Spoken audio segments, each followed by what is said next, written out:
السلام علیکم، میں ہوں سمیع ابراہیم اور آپ دیکھ رہے ہیں ہمارا یوٹیوب چینل۔ آج 7 اگست ہے، ہفتے کا دن ہے سن 2021۔ ایک بڑا اہم معاملہ پاکستان اور امریکہ کے تعلقات، اس کے حوالے سے بات کروں گا۔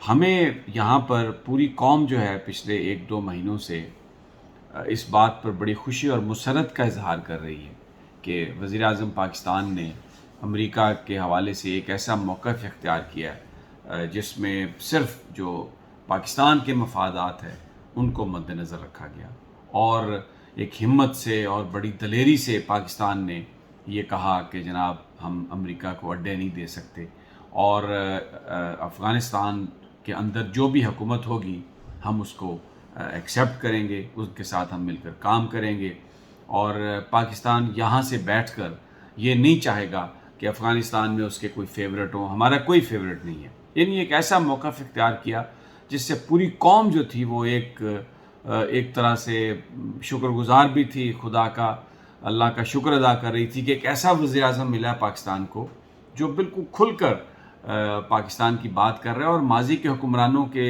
برعکس جو ایک ٹیلی فون کال پر لیٹ جاتے تھے، چاہے وہ سول حکمران تھے چاہے وہ فوجی حکمران تھے، کہ وزیر اعظم عمران خان نے بڑی ہمت سے یہ کہا کہ ہم کسی طرح سے بھی کوئی فوجی اڈے نہیں دیں گے۔ اور یہ ساری گفتگو شروع ہوئی تھی جب امریکہ کے اندر جو ان کی مختلف جو ہیئرنگز ہیں، ان کے جو آفیشلز تھے، انہوں نے وہاں پہ جا کر اس طرح کی بیان بازی کی جس میں یہ کہا کہ ہم پاکستان سے ہم اڈے لے رہے ہیں۔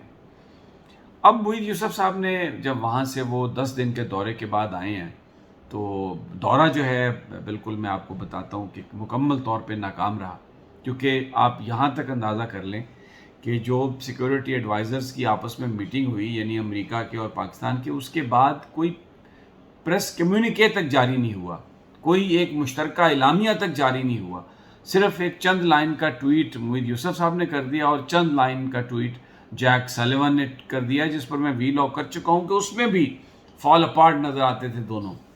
اب ایک نئی بات کہی ہے جناب محیط یوسف صاحب نے، انہوں نے یہ کہا ہے کہ پاکستان اور امریکہ کے درمیان جتنی دفعہ بھی مذاکرات ہوئے، جو بھی ملاقاتیں ہوئی، کبھی بھی امریکہ نے پاکستان سے اڈے نہیں مانگے۔ اب یہ ایک ایسی بات ہے، یہ کنٹروورسی جو ہے یہ کتنے عرصے سے شروع ہے، مہینے ہفتے گزر گئے اس بات کو۔ اب وہ امریکہ سے آتے ہوئے ایک تو وہ کہہ رہے ہیں کہ امریکہ نے پاکستان سے کبھی اڈے مانگے ہی نہیں تھے، تو پھر یہ ساری جو بات اور یہ پاکستانی قوم کا جو ایک جشن اور ہمارا یہ تاثر کہ جی بڑی ایک ہمیں ایسی قیادت مل گئی ہے جو امریکہ کو آنکھیں دکھا رہی ہے، ختم ہو گئی وہ بات، اڈے تو مانگے ہی نہیں امریکہ نے، تو پھر یہ سارا شور کیا تھا؟ اور یہ 3 مہینے کے بعد وہاں سے امریکہ جا کر یہ کہنے کی کیا ضرورت تھی؟ پہلے بیچ میں کیوں نہیں انٹروین کیا؟ پہلے کسی نے کیوں بات نہیں کی؟ اور پھر دوسری بات، محیط یوسف صاحب کہتے ہیں کہ ہم اگر طالبان نے، یعنی اگر زبردستی قبضہ کر کے حکومت کی گئی تو ہم اس کو لی گئی افغانستان کی تو ہم اس کو قبول نہیں کریں گے، یعنی اگر طالبان فتح کرتے ہیں اپنی کابل پر تو وہ حکومت جو ہے وہ ہمیں کامیاب نہیں، اب یہ ہمیں قبول نہیں۔ اب یہ بالکل اس بات سے مختلف ہے جو پاکستان کے کہتا رہا ہے کہ جی افغانستان کے اندر جو بھی حکومت بنائے گا ہم اس کو تسلیم کریں گے۔ یورپین یونین بھی کہہ چکی ہے۔ اب کیونکہ امریکہ اشرف غنی اور انڈیا کو ایک رول دینا چاہتا ہے، تو وہ یہ افغانستان سے، طالبان سے کہہ رہا ہے کہ ہمارے ساتھ بیٹھ کر بات کرو، مل کر مذاکرات کرو، اور یہ جو اشرف غنی ہے اس کو بھی رول دو، یہ جو انڈینز ہیں ان کو بھی رول دو۔ طالبان جو ہیں وہ وہاں پر پچھلے 20 سال سے مارے کھا رہے تھے۔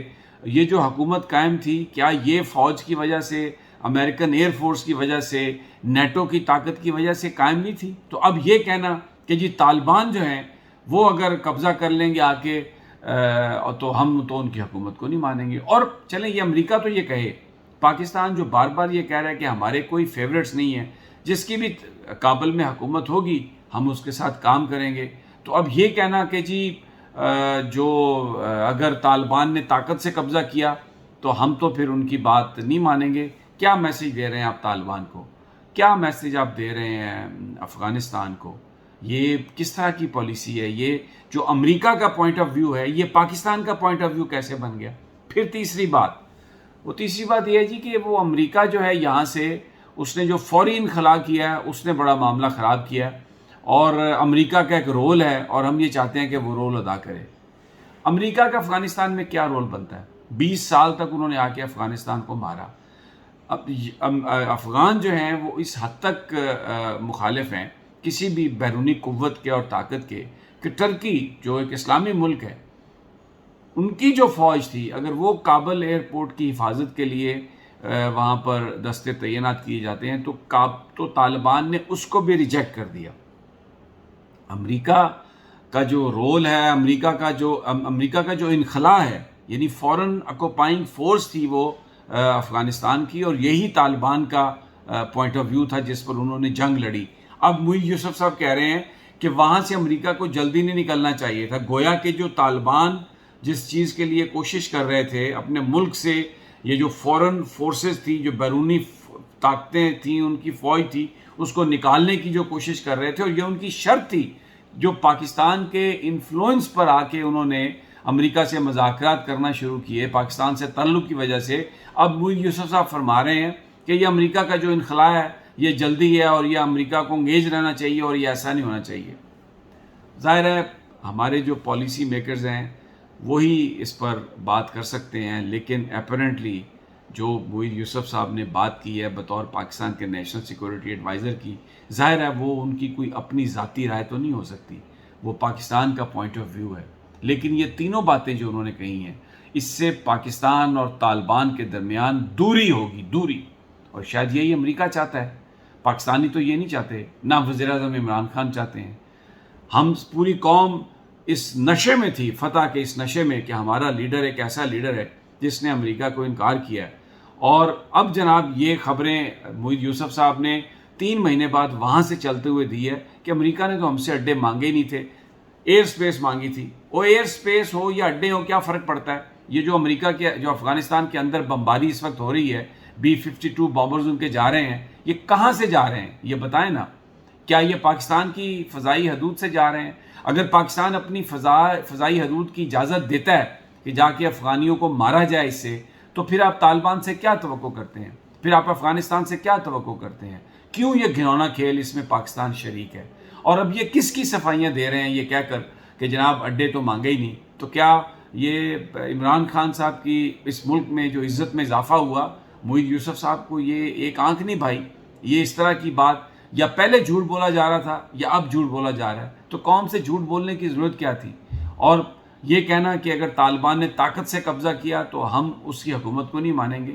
مجھے یہ بتائیے کہ امریکہ نے وہاں پر کیا لوگوں کے ووٹوں سے قبضہ کیا ہوا تھا؟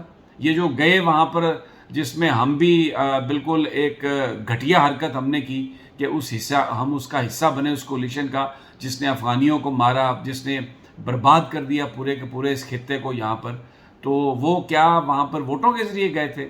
ٹینکس کے ذریعے، ٹاماہاک میزائلز کے ذریعے، ڈیزی کٹرز کے ذریعے انہوں نے وہاں پر جو اینٹ سے اینٹ بجائی افغانستان کی اور جو قتل و غارت کی۔ اور اب جب طالبان اپنی ٹیریٹری، اپنا علاقہ واپس لے رہے ہیں، وہ سن آف دا سوائل ہیں، تو ہم یہ کہیں کہ جی وہ طاقت سے جو اگر وہ فتح کر کے آئیں گے، کیونکہ اشرف غنی مارتا بھی ہے، بامبنگ بھی کرتا ہے اور طالبان کو ریکگنائز بھی نہیں کرتے، تو اب وہ بھی فوج سے کے ذریعے ان کو طالبان کو پرے رکھ رہا ہے نا، اور اس کے باوجود 70-80% علاقہ طالبان کے پاس ہے۔ ایک ایسی گفتگو کی ہے انہوں نے، میں یہ پاکستان کے حوالے سے میں بات کر رہا ہوں کہ طالبان اور پاکستان کے بیچ دراڑ ڈالنے کی ایک کوشش کی جا رہی ہے، جس میں یہ جو امریکہ کے پرو امریکنز جو لوگ ہیں، جو یہ سمجھتے ہیں کہ امریکہ کی پالیسی یہاں پر لگنی چاہیے، اس پر عمل درآمد ہونا چاہیے، یہ طالبان کو پاکستان سے دور کریں گے، اس سے پاکستان کا بہت زیادہ نقصان ہوگا۔ اور شاید یہی وجہ ہے کہ طالبان نے ڈائریکٹلی اب چائنا سے گفتگو بھی شروع کر دی ہے، کیونکہ جو امریکن انفلوئنس ہے یہاں پر اسلام آباد میں، جو وہ لوگ جو امریکہ کی ہی پالیسی کی وکالت کرتے ہیں، شاید طالبان آر آلسو مائنڈفل کہ انہیں بھی اپنے ایونیوز کوئی ڈھونڈنے ہیں۔ تو یہ اس قسم کی پالیسی اور اس قسم کے جو بیانات ہیں یہ پاکستان کے لیے نقصان دہ ہیں، یہ تکلیف دہ ہیں۔ وزیر اعظم صاحب کو، اگر وزیر اعظم صاحب اپنے آپ کو اس سے علیحدہ رکھتے ہیں. دیکھیں ہم ہمیشہ وزیر اعظم کو ابھی بینیفٹ آف ڈاؤٹ دیتے ہیں لیکن وہ ہر طرح کی اگر 2 نمبری پہ پروٹیکشن کریں گے اور اس کے اوپر حفاظت ان کی رکھیں گے اور انہی کو اپنے ساتھ رکھیں گے تو پھر میں بڑی معذرت کے ساتھ میں یہ کہنے پر مجبور ہوں کہ اس 2 نمبری میں وزیر اعظم صاحب خود بھی پھر اس میں بکٹ سٹاپس ایٹ ہم، پھر ان کا نام بھی آئے گا. پھر یہ بات نہیں مانی جائے گی کہ جی وہ مختلف ہیں اور یہ جو لوگ ہیں یہ اپنا ایجنڈا مسلط کرنے کی کوشش کر رہے ہیں. اجازت دیجیے اگلی ویڈیو تک انشاءاللہ جلد ملاقات ہوگی. اللہ نے کے بعد.